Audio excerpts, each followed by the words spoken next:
اب میں نبی ولی کا کمال بیان کروں، مثلا یہ کہوں کہ نبی ہمارے دلوں کا حال جانتے ہیں، تو کوئی کہے کہ نہیں جی دلوں کا حال جاننا تو صرف اللہ کی شان ہے، تو یہ جادوگر یہ کاہن کیا کرتے تھے؟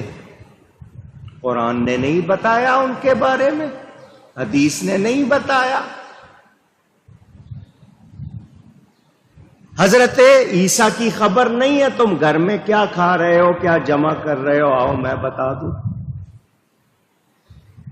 نبی کہتے ہی غیب کی خبر دینے والے کو، کیا قرآن نہیں بتا رہا کہ اللہ اپنے پسندیدہ رسول کو اپنے غیب پر اطلاع دیتا ہے، مطلع کرتا ہے؟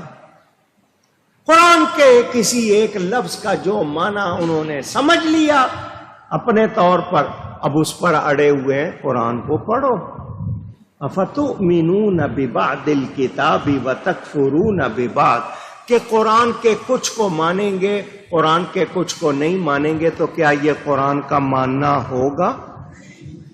جس قرآن میں یہ ہے کہ اللہ کے سوا کوئی نہیں جانتا، اسی قرآن میں ہے کہ اللہ علم عطا کرتا ہے۔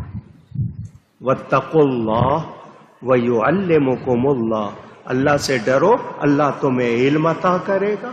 یہ اسی قرآن میں ہے یا نہیں؟ اسی قرآن میں نبیوں کے لیے فرمایا یا نہیں کہ ہم نے ان کو حکم اور علم عطا کیا؟ تو رب دے رہا ہے، رب کا دیا ہوا مانیں گے یا نہیں مانیں گے؟ اونچی، اب انہوں نے وہ آیت تو پڑھنی نہیں ہے، وہ تو ماننی نہیں ہے، بس جو ان کو ایک رٹ لیا اسی پہ لگے ہوئے۔ تو ایسے لوگ خود بھی گمراہ ہوتے ہیں، دوسروں کو بھی گمراہ کرتے، دوسروں کو بھی اونچی، مگر وہ یہ ماننے کو تیار نہیں کہ وہ غلط ہے، وہ یہی سمجھ رہے ہیں کہ ہم ہی صحیح ہے۔